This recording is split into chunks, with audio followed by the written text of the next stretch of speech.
Hello, dear friends, and welcome to AllatRa TV Ireland. Today, we are going to meet a very interesting person who will share our understanding of creative society.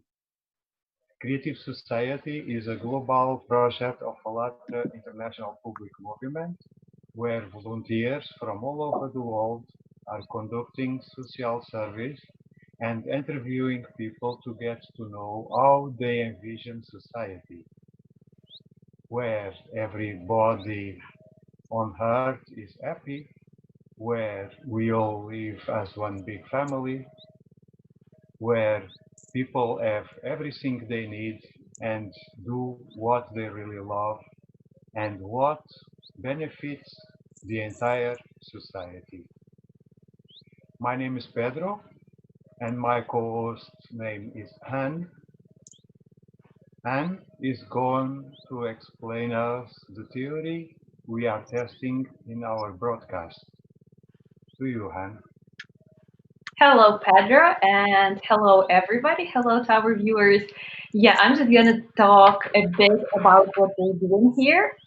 So we're testing the rule of 6 handshakes, and I'll just tell our viewers a couple of words about them. So this rule says that all people on Earth are connected through 5 or less people between each other. So we're all much closer than we think. And we're going to test this theory today, as we have been testing for a while in our live broadcast. And at the end of this live conversation, we are also ask our guest, Lilwen, to also nominate a person who she wants to have a next live conversation with. And with the help of you, our dear viewers, we hope to find that person very quickly. And we are gonna ask you to share this video using 2 of our hashtags. It's hashtag #LetReunite and hashtag Create Society. Yes, And thank you. the word to you, Pedro, again. Thank you, Anne. So, dear viewers, I'm very happy to introduce our guest, Lilwen Selina Joynson, counselor, um, coach, business diversification coach. She is passionate about helping people globally. Hello, Lillian. Hi there. Hey, everyone. Hi, Pedro. Thank you so much for the invitation to join you today, this morning. Okay, thank you, Lillian, for joining us as well today. We are really appreciate for your time. Could you please tell us a little bit about yourself and what are you doing at the moment? Yes, totally. Yes. So what I do is something called equine assisted psychotherapy and coaching. So it means this is why you can see me in the frame here. I'm not in an office. This is my office here, out in the field. So it's a little bit different. So we're out here in a natural field in West Wales. This is where I'm based. This is where I'm from, although I work from different places. But yeah, essentially it's called equine assisted psychotherapy and coaching. Thank you very much for your introduction. And of course, we and all our viewers see these gorgeous horses on the background, and we're all very curious to ask you about what role do horses play in your life, and tell us a bit about how you work with them, how they help you in helping other people. Yeah, thank you. So I'm very honored to share with you really that this work that we do and how it works is a little bit tricky to describe, but actually being with the animals and being in the field with the horses is an experiential process as opposed to a conceptual process. So what we actually do, if you can imagine somebody who might be dealing with some stress or some anxiety issues, particularly as we know globally, we've had a world pandemic. So what we would do is invite that person to step into the field with us and look at potential solution they're looking for. So what would it be like if they didn't have that feeling or symptom? And so that takes the person out of their sort of physical condition, emotional mind at that time, and invites them to look into the future when it's actually resolved or a different feeling is there. And sometimes people find that quite tricky to do. And they can only see the negative, and they're looping in their mind sometimes conversations that aren't appropriate or really helping them or serving them. Hence they go to an expert to find some help, or somebody who might be able to resolve their problem. So when we do that, they step into the field here with us, and I invite them before we step into the field to look at, what would a good solution look like? What would it look like for them individually and collectively if they live in an environment, and if they're at work or in a family situation? And then as they start to process and think about what they're looking for, there's an opportunity for them to unloop that conversation, that inner dialogue, to just just have a little look in a different angle, if you like. So with the animals here, there's something that we do. So you're actually taking people often out of their familiar circumstances to an unfamiliar circumstance. So that's the first win, that's a real great thing. So you're moving your physical body into a different place. Secondly, you're here in a green field. Often, sometimes it's brown in the winter, right? But it's you're taking them out to a natural environment, which we know how the earth supports us and grounds us, and also the energy around us. We've got I don't know if you can see this up here, but we've got massive sky, okay, here. I know it's massive everywhere, but it's really prominent, the green, the color, the vibrancy, and the energy out in nature. So that's another win before we even introduce the horses. So then we invite the people to just be with the horses. And that means not riding them, not forcing them, not haltering them, not leading them, or doing anything that we conventionally are used to doing, which is, domesticating the horses into sort of to ride and for our use, if you like, our pleasure. So this is more about being with them. And then what automatically happens is horses make some movement, or the people make some movement. And as a facilitator, what we do as facilitators, the model I've trained with is equine assisted growth and learning association. And this particular model, we have two people in the field. So we have a mental health specialist, and we also have a horse specialist, which is called an equine specialist. And those two people observe what the horses are doing throughout the time that the people will be with the horses. So, for example, you might find someone, if they've come as a couple, for example, with what we're talking about, anxiety, maybe a bit of stress, a bit concern about going back to work or back to whatever they were doing because of whatever is going in their mind. So we would invite them to just hang out with the horses. And what we do, I'm going to just flip the camera around so I'll share with you. So as I flip it around, I'm observing the horses now. So if there were two people here in this field, as I described, and this horse now has quickly stepped into the frame. Can you see? He's just stepped forward into my space there, and he's got his nose on my tummy. So what I'd be doing is not observing the people or even listening to the words they might be saying, but I'm checking out what the horses are doing. Like I observed that horse, this brown horse to the right, stepped forward. So I would share that observation with the people when I would check in with them. And sometimes it takes a little bit of time to process the people. Quite often, I didn't see any movement, they were very still. this grey horse is very still at the moment. So maybe in their life, we'd be curious then, if the person used the word still, we'd pick up on that word still, and then invite them to tell us a bit more about stillness. And then they might talk about how still they've been in lockdown. They've not been moving. So we're externalizing the emotions through the horses. And this horse now has just reached over and touched my hand, and is opening and closing of the mouth. And so what we're doing is inviting the people, and if they have then a horse which is called Still.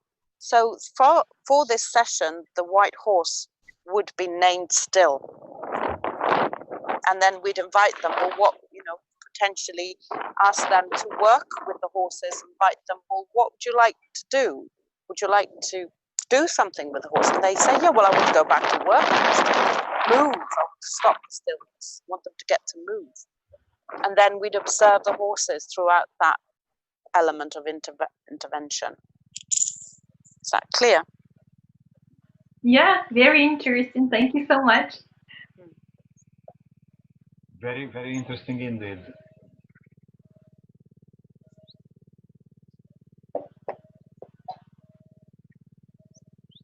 So in that sense, Lilwen, you quite believe that horses got a big impact in people, or in people behaviors.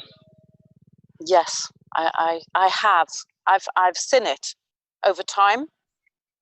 I've been born and brought up on a farm here in West Wales, in the United Kingdom, and you sort of, when you're born with something, it's like fish in water. You're not really aware of what you've got really until you're not in that water.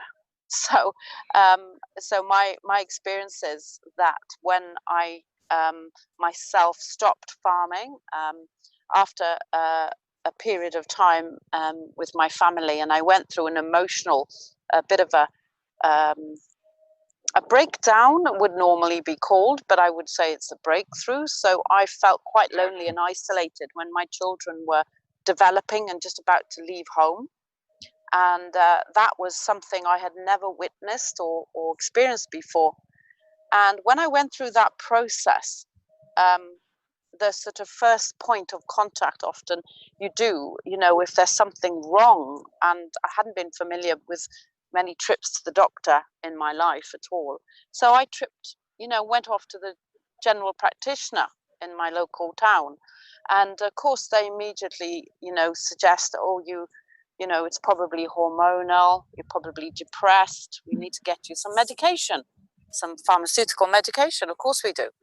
And I'm somebody who's been farmer all my life, out with animals, working horses, working animals, with my family, and sort of not really into that world of medication or anything. So I go, yeah, of course, if that's what you think, and sort of take the expert's advice, I suppose, put it that way. And in that moment, I actually felt, that this will help me. But actually what it did was actually worsen the feelings I had, and actually got me to be irrational, very explosive in my actions, and it caused a lot of chaos and mayhem behind in my family. And I was totally confused. So as soon as I realized that I'd actually had some emotions that were blocked or stopped or unfelt, I then stopped taking the medication. But it took me some time. I then went off to study, because I really wanted to discover what had me change from being, running, doing what I was doing, very effective, enjoying my life, loving everything around me, what I was doing, to completely something happened that I wasn't familiar with. So I went off to study. So I went off to London. I took myself out of West Wales and went to London and studied a 3-year counselling degree. And really it was more about discovering the human mind and myself, and figuring out there must be something wrong with me. That was like a dialogue. And And I thought, I don't know if I'm going to do this counselling, but I'm going to do this course. It's going to take me somewhere. I don't know what it is. So off I went, and I hadn't got, I'd only had agricultural qualifications before then. And off I went to London and studied. And as soon as I got there, it was overwhelmed, but I was sort of, wow, curious, because I wasn't really, didn't feel I was academic. I was, you know, I was a practical hands-on farmer. So I got in and I was there. And in the second year, I just really got it. I was reading, I was learning, and I just got, wow, what's been happening for me to be so well over the past 42 years? How have I coped with all the things that have happened in my life, including my mother going ill when I was 17, including many major things, losing my father, such and such. And I saw that the animals, the way of being on the farm and working in nature had actually supported me. And then I looked to see, well, how did it support me? Then I wanted to figure that out. And gradually, I went looking for a solution. How else could I have been helped when I was going through my breakdown? What could have people have accessed, which would have been natural, which would have been compassionate, empathic, and very self-developing processes, as opposed to somebody from the outside telling me what is wrong or not wrong with me, you know. And it's a bit like the systems that we have had in place for generations, where, you know, we look for the boss or for the teacher for the answer, or for the priest, or someone outside of us. And then there I am in the second year in Roehampton University in a lecture theatre, feeling, wow, I've cracked it. You know, I know now what's been happening. Of course, I had no real knowledge other than a thought. So then I went like a Jack Russell after a bone, you know, or a ball or whatever. When they get so on it, I just went, right, I'm going to find and discover. So I tested and looked for something that was out already in the world, because I wanted masses of people to get this feeling. So I looked for 1, 2, 3, tried them, tested them, tried them, tested, ended up working and discovering that the Equine Assisted Growth and Learning Association had already got something really well in place that was working with because although I was at this point, you know, away from my difficult emotion circumstances, I was doing counselling degree, I was having counselling myself, but there was still chaos in the background of my life. There were still unresolved situations. So I went hunting really to find how this works, this equine assisted work. So by doing that, I jumped into the training, and I noticed how vulnerable actually I was. So I was really clear. It doesn't matter how I present. If I looked, you know, my neighbors didn't realize I was ill, all of that, you know, or I was not ill, but I was going through a transitional emotional change in my life, and I was trying to figure it out. And so it's not really an illness, you know, so labeling it as an illness doesn't really make sense. It's more about its life transition. And so fast forward to training, I just discovered how magical this work was, because I needed to do the work on myself and experience it. And then after trialing and testing and trial and testing and seeing results with people, what it actually does, and do you want me to stop talking for a minute? Is there anything over there with you? Keep going. Oh, yeah, okay. Yeah. As long as I've got to, I don't want to talk and then perhaps lose you in this conversation. So what I've discovered since is that, you know, if you ask somebody to figure something out on an internal basis, and I can't think of a demonstration of that, but you know, it's very tricky to go inside and find out for yourself, resolve your solutions inside of you sometimes. But other people often can see what's missing. They can see, but that you can't always see yourself. So this is one of the reasons is where we project our conversation onto the horses in a creative way. We're using the frontal lobe of the brain, going to our creative, childlike state. And when we go to a creative, childlike state, we have a memory or we have a feeling, and that feeling goes with an experience. So when we then tap into those feelings, that's where the transformation is. So with these horses, with these animals, and I've not done it with cows or anything else. I could easily practice that because I also love cattle. But I'm telling you that these horses will tune in and they actually mirror that feeling. So you can actually see it over there with the horse, and then you can own that feeling. And then you, once you own it, if it's ugly feeling that you might not want, if it's a rage or an anger that might be sitting since you were a younger age or about something or an unfairness, then the horses will show biting, kicking, chasing each other, ears flat, really quite aggressive. And you'll be wondering, and this is my job as a facilitator, to point to what's going on over there. Because if I was to tell them, the client, if you like, that they're, oh, the horses are angry, I've loaded the conversation. I've given words to something that they're discovering. So in this discovery process, they will figure out, is it anger or is it sadness? Because I could look at a horse and think it's happy because of my, my life experience says that horse is happy. But if this person says that horse is sad, I pick on that. So the horse is sad. Oh, tell me, wow. What can you see? I see its head is dropping down and its eyes are closing. Oh yeah, it's really sad. Okay, I wonder what's going on for that horse being so sad. Oh, it's probably missing its friends. It's probably missing its family. And then we get to hear a little bit about what's going on for the client from that process of inquiring, discovery through the horses. But go back to the creative aspect of it. When we ask for solutions, which is where I started, so I say, okay, so let's go back and look at what is it that you really want for your life? What do you want those solutions to look like? So creatively, we invite our clients to build things which represent things in their life. They could be family members, they could be work related.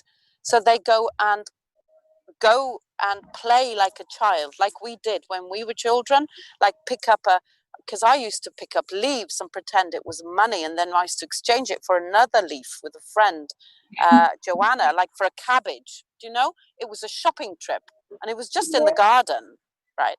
So that creative process. So these guys will pick structures up, like cones, like whatever we've got in the field. It could be sticks, could be pieces of wood, and they would symbolize them. They do symbolize them. So as they symbolize, the horse actually taps into the energy of the symbol, not the piece of wood, but the symbol. So if the symbol is unity, if the symbol is connection, the horse taps into the energy that the person has created. And I've seen over the years now miracles happen where the person is thinking and contemplating about their feeling, about their story. And then as they're doing it, the horses are tapping into those emotional connections and experiences. And there is very certainly an embodied shift. Because the feeling they've had, the experience they've had, takes them to another realm, to another place, and they then can feel the feelings of how it would be in the solution before it's happened. And that in itself creates different actions. When they leave sessions and when they leave the program, they take different actions. They may not know how it's happened, and they don't need to really know, but there's a trajectory for their life shifts. That's it. Is that clear for you? It's very, very clear, and I can imagine how happy you are feeling that you are changing people's lives and make them better than they were before. So I can imagine it's very fulfilling a profession or occupation that you have. Exactly. And as you said that, Pedro, I'm going to spin the camera because immediately you said that word, that the feeling I have, relaxed. The white horse just laid down in that moment, and I feel at home here. That's the feeling I have. If I project that feeling that you just said, I feel relaxed. I found my home. This is what I feel makes a difference to people. This is something I've skilled up in, I've trained to be, I've taken all the steps, the professional steps, and I see the results of that. And I'm very blessed. So thank you. Yeah. We are happy for you as well. Thank you. Thank you. It's very interesting, something, everything that you say resonates really inside. And it just like, as I hear you talk, I realize that it resonates a lot with what we have about the creative society, because the first thing I liked about what you said, that people usually they are not used to, so to say, taking responsibility for their actions, or they're looking for some external, I don't know, help or something, not realizing that it's the change, even if we're addressing a professional or something, the change, the desire to change has to come from the inside. And it is the same with the creative society. We are not waiting for some politicians or somebody to come and create a better world for us, but we are asking ourselves what we, like as people, everyone can do. Maybe just a little bit, maybe to start, maybe to seek help, maybe to unite with other people, but to start moving towards this. And also, as you said, with the therapy, I liked it very much that you help people envision the solution already. Yes, to focus not on what is negative now, what is going on in their head, not on this problem, but on the solution, and like work with the solution, put the attention, so to say, into the solution. And then, of course, when a person feels the solution, he or she wants to move towards it. And again, it's similar with the creative society. We're going to talk a bit more about that.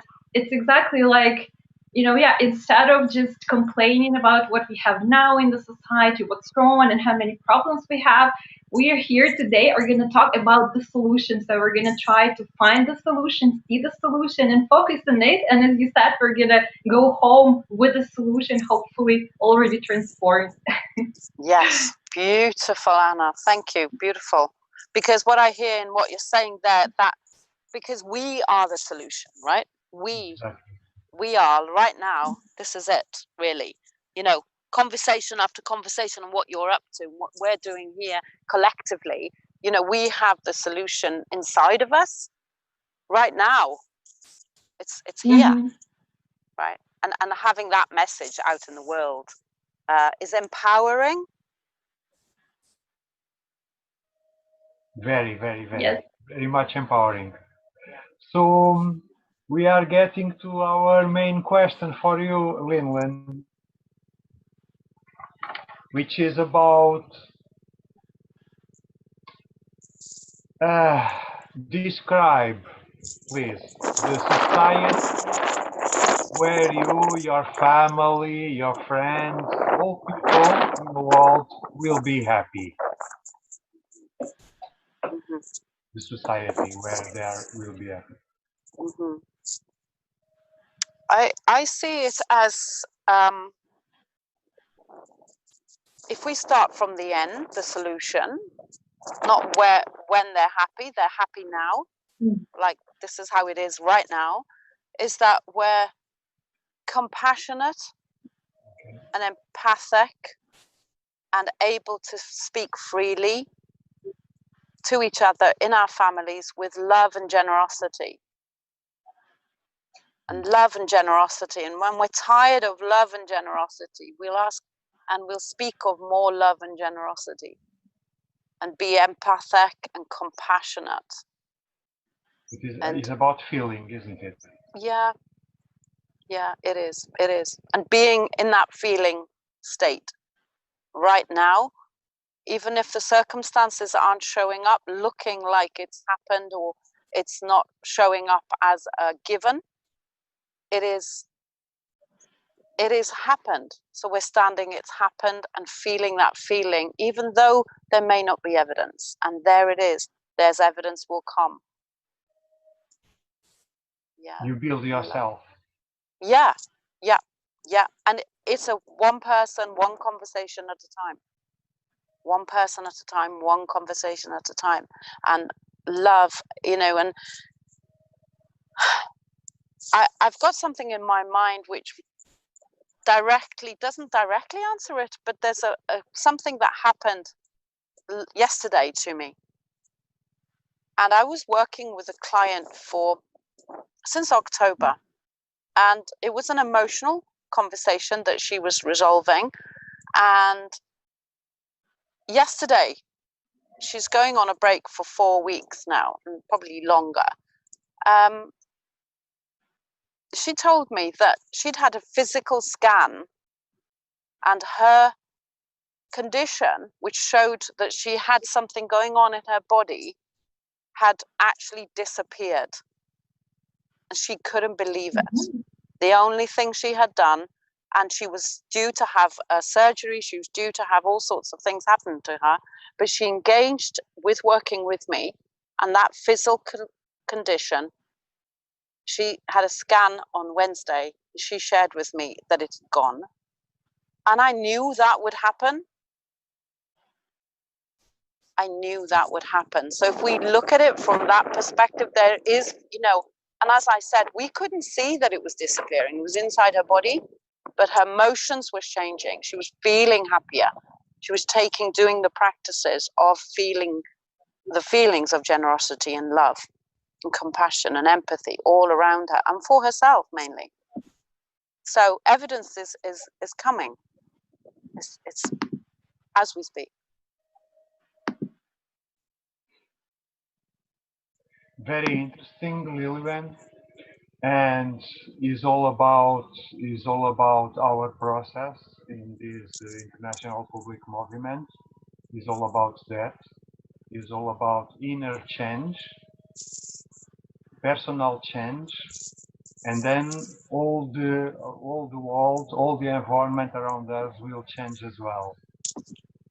So all starts in you, and then will be just a paradise. But you need to get to that perception of you own your own responsibility. So you need to do your work, as your customer have done her work, and now she get over her illness. So it's about everybody doing that. And that is beautiful, because we can believe at this moment the world are changing, and we are very, very, very grateful for our movement and all the participants involved. And you are very great for people like you, Lilwen. They are doing outside this movement, but they are doing exactly the same job.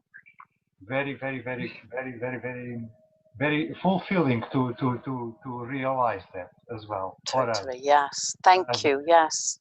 Yeah, thank you. Okay. So I don't know if there is another question.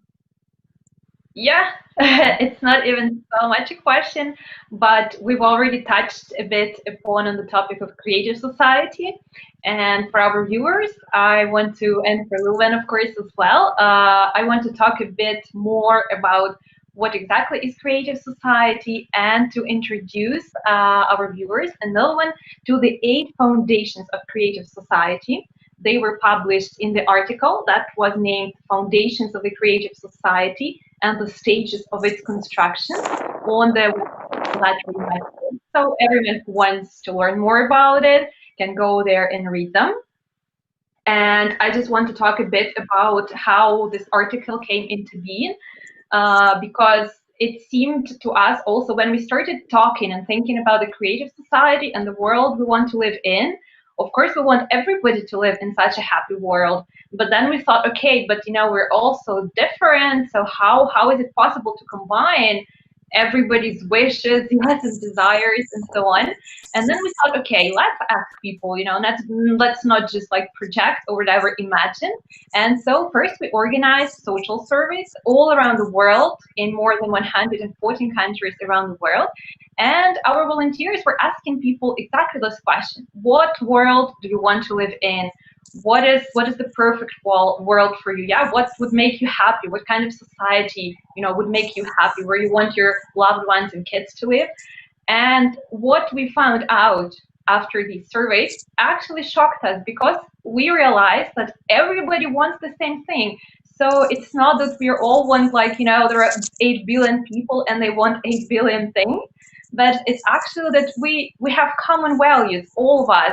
We may say them in different words, based on our experience or life background or whatever, but actually these values are common for all of us, and all people, they want the same thing.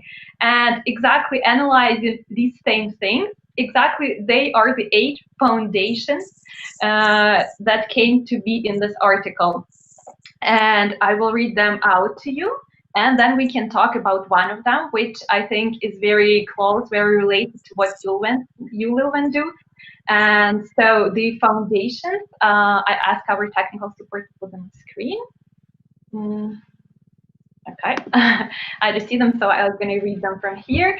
So it's human life, human freedom, human safety, transparency and openness of information for all, the creative ideology, development of personality, justice and equality, and self-governing society.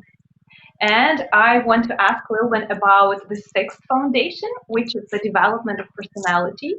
And here, yeah, we don't mean just the development like of some mental abilities, some schooling or something. It's more, well, it's very broad concept, so to say, all-encompassing concept. And I would like to ask Lilwen, how do you understand this concept, the development of personality? What does it mean for you? Thank you. Thank you. Beautiful how you described how everything came about. Really wonderful. And it's so special to know that we all want the same, right? And I think we really all know that inherently, most of us, but we're not really, tapping into the similarities regularly enough, I guess. So I guess it's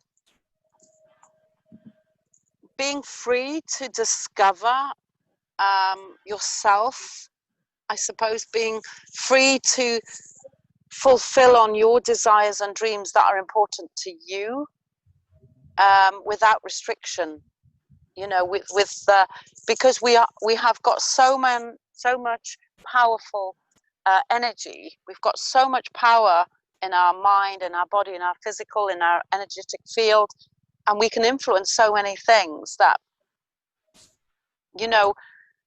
it's a shame, right, that if we weren't to fulfill on our potential, we're missing out.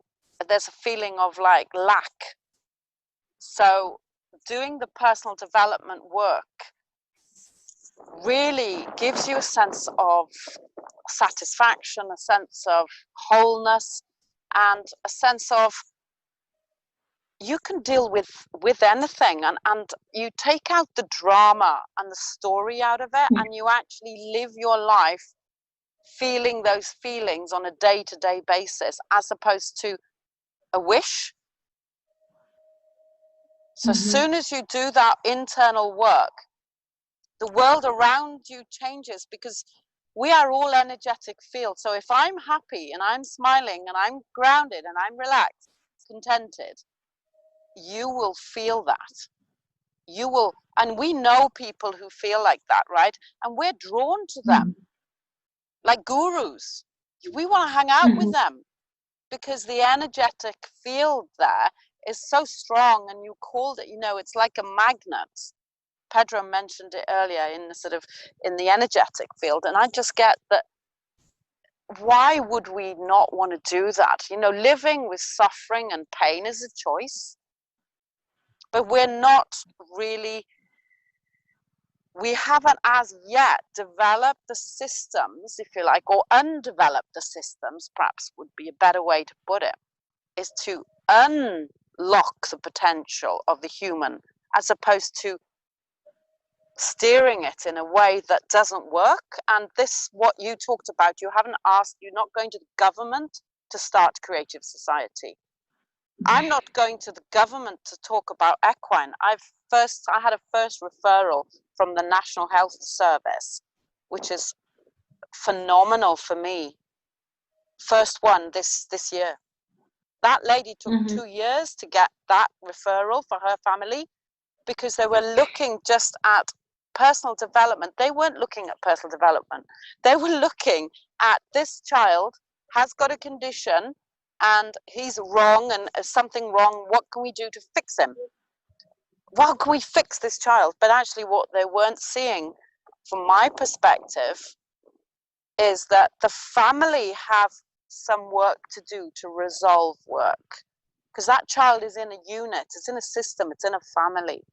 So we need to spend that time supporting the other family members, the other brother, the other family, the mother, the father, the communication inside of the family energy, so that they can deal with this condition, which is very, very difficult, without asking other experts to figure this out for them, improving the language of communication and the love language that we have for each other. As soon as we do that, everything changes.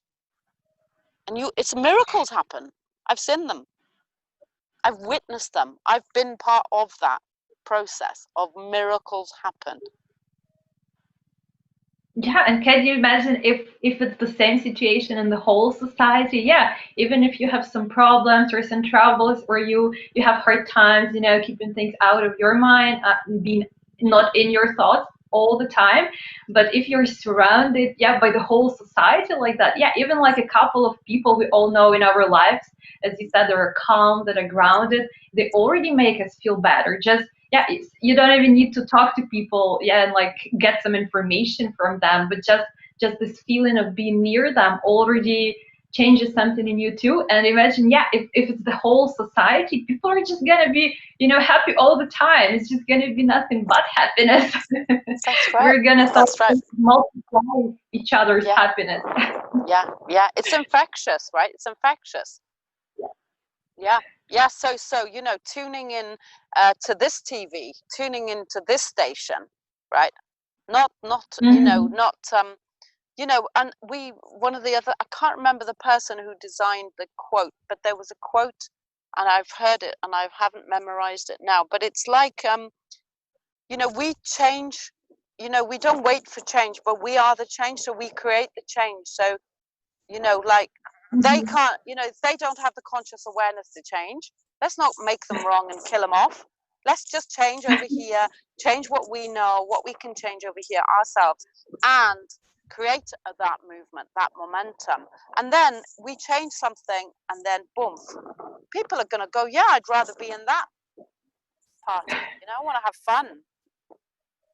Of course, yeah, and it's like with personal example that we show them. Yeah, like you share your life story, and it shows people that they can do the same. Yeah, they don't need some medication or whatever, you know, some complicated schemes to get better. You know, when they see a person went through this and came as a, you know, victorious and is feeling better than ever, they think, okay, I can do this too.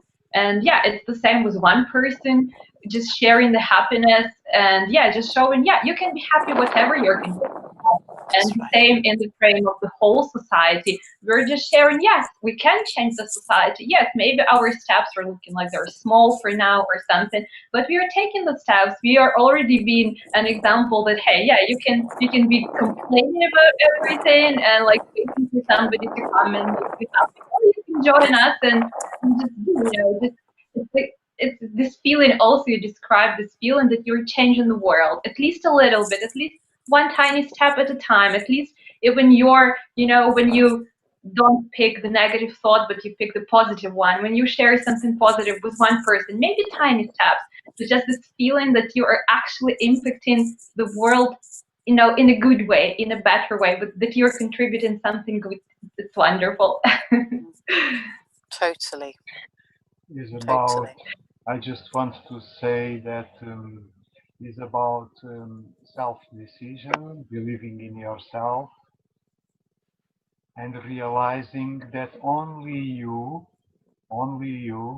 can change yourself, because nothing external has the potential as you have inside you already. So you are the power in reality. So if you are thirsty, only you can drink a glass of water. Nobody can drink that glass of water for you. It's true. So yeah, we are getting there. Everybody is realizing that something must to change, and we are doing our job personally as a movement. More people is coming in. Lilwen and some other beautiful people around the world, they are doing a very, very beautiful job as well. But in this moment, it's very important that we unify all the good people, unifying in one common platform where we can work together to develop more this concept. Because if you looked carefully, some people in the world, they don't have access to this knowledge. They don't know. That is not their fault. They just don't know. So we need to be able, as the people who knows already, and we can do something about that, is our duty to help them to know, to let them to know. You see, Dylan. So it's very important we pass this message. And there is a massive, massive team doing a great job at the moment already. So AllatRa Unites is one of that teams. So we just hope for every good people in the world join to help the others. Because in the end of the day, all we want is love. And love means giving, is not just receiving. Yes, and I will just add, it is important, yes, to spread this knowledge again, as I've already mentioned, to be this positive example also for other people, to show them that we can do more. And in this project of the Six Handshakes, that's also exactly what we do. We invite more and more people, and now I would like to ask Lilwen to pick some person that you would like to join our next live stream for Six Handshakes. It can be any living person on Earth. And our viewers, we will then ask our dear viewers to share this video, again using the hashtags AllatRa Unite and Creative Society.